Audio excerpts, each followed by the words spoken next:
akan jelaskan tentang adaptasi dan seleksi alam ya, masih dengan bab yang sama di bab sistem perkembangbiakan hewan dan tumbuhan.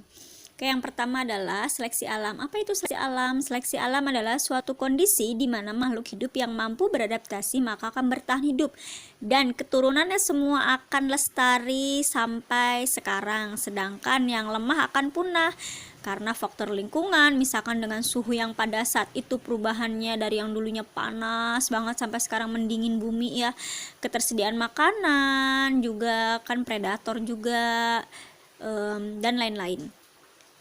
Teori seleksi alam. Teori seleksi alam ada dua yang dicetuskan oleh Charles Darwin dan Lamarck. Menurut Charles Darwin katanya pada awal kehidupan itu ada dua macam jerapah, yaitu jerapah yang berleher pendek dan jerapah yang berleher panjang. Sedangkan jerapah yang berleher pendek akan mati dan punah karena tidak mampu beradaptasi.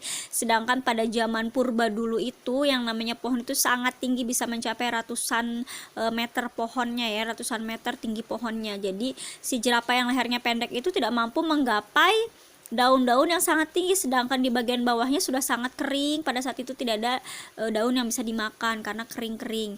Jadi dia tidak bisa menggapai, maka si jerapah ini punah dan tidak akan bisa meneruskan ke keturunan berikutnya.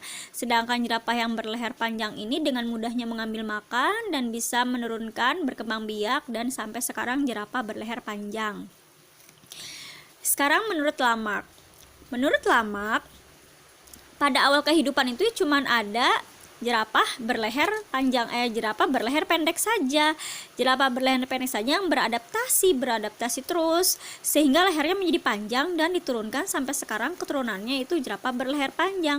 Jadi jerapah pada zaman dulu itu cuman ada jerapah berleher pendek dan dia terus berusaha loncat-loncat, nanti lama-lama hari demi hari maka jerapah ini lehernya menjadi panjang, dan setelah lehernya menjadi panjang lalu dia akan berkembang biak dan menghasilkan keturunan sampai sekarang jerapahnya berleher panjang seperti itu.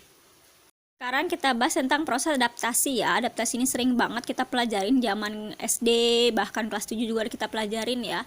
Adaptasi adalah penyesuaian makhluk hidup terhadap lingkungannya. Ada 3 macam adaptasi, yaitu adaptasi morfologi, adaptasi fisiologi, dan satunya adalah adaptasi tingkah laku ya.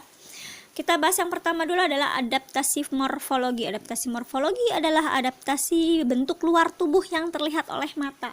Jadi bentuk luar tubuh yang kita bisa lihat oleh mata dengan mudahnya. Contoh, bentuk paruh dan kaki pada unggas. Ada yang bentuk paruhnya bentuknya itu tajam, itu fungsinya berarti dia memakan daging untuk merobek atau mengoyak makanan atau daging. Kalau misalkan kaki, ada kaki yang berselaput, berarti kaki yang berselaput dia hidupnya di air. Kalau kaki yang seperti ayam, berarti dia akan kaki untuk mengorek-ngorek tanah, seperti itu ya. Jenis-jenisnya tergantung habitatnya di mana dan apa jenis makanan yang dia makan gitu. Sedangkan pada tanaman contohnya adalah daun kaktus yang berbentuk duri. Kenapa berbentuk duri? Karena pada daun itu kan terdapat stomata, sedangkan stomata berfungsinya untuk keluar masuknya gas, yaitu gas CO2 dan H2O. Jadi untuk mengurangi penguapan air, karena kaktus itu hidupnya di tanah yang kering ya, cenderung kering, maka kaktus jangan sampai mengeluarkan banyak air karena nanti tumbuhan itu akan mati kekurangan air. Maka dia akan menyimpan airnya dalam tubuh batangnya dengan cara mengecilkan daunnya seperti bentuk duri supaya stomatanya pun mengecil dan sedikit jumlahnya sehingga penguapannya sedikit, seperti itu. Sedangkan daun teratai yang lebar ya, karena daun teratainya lebar, daun itu kan berarti stomatanya makin banyak, semakin lebar, maka untuk memperbesar penguapan, karena teratai kan adanya daunnya itu di air tergenang, jadinya untuk memperbesar penguapan supaya teratainya itu jangan terlalu kebanyakan air dalam tubuhnya, jadi diperbanyak penguapannya dengan cara memperbesar daunnya atau memperlebar daunnya.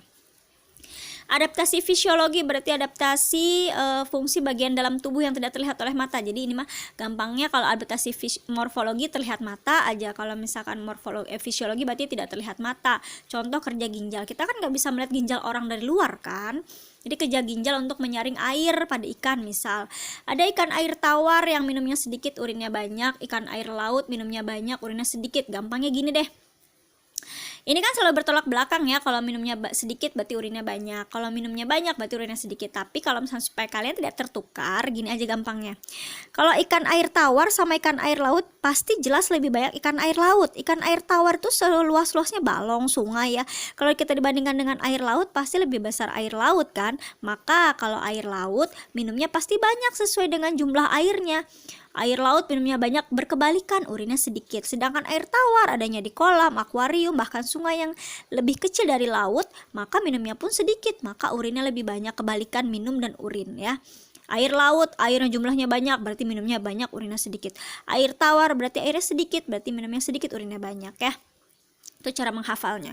Sedangkan pohon jati dia memiliki hormon asam absisat. Nah, hormonnya kelihatan nggak? Di mata kita nggak kelihatan kan, ada di dalam batang tumbuhan itu sendiri, jadi tidak terlihat, jadinya makanya disebut sebagai adaptasi fisiologi. Jadi karena dia punya hormon ini sehingga dapat menggugurkan daunnya di musim kemarau untuk mengurangi penguapan agar dia bisa bertahan hidup.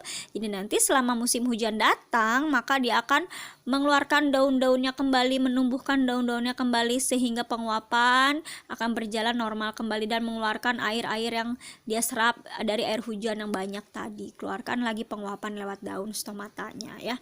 Sekarang kita ke adaptasi terakhir, yaitu adaptasi tingkah laku. Adaptasi tingkah laku adalah adaptasi yang melakukan kegiatan. Udah, kata kuncinya itu melakukan kegiatan aja.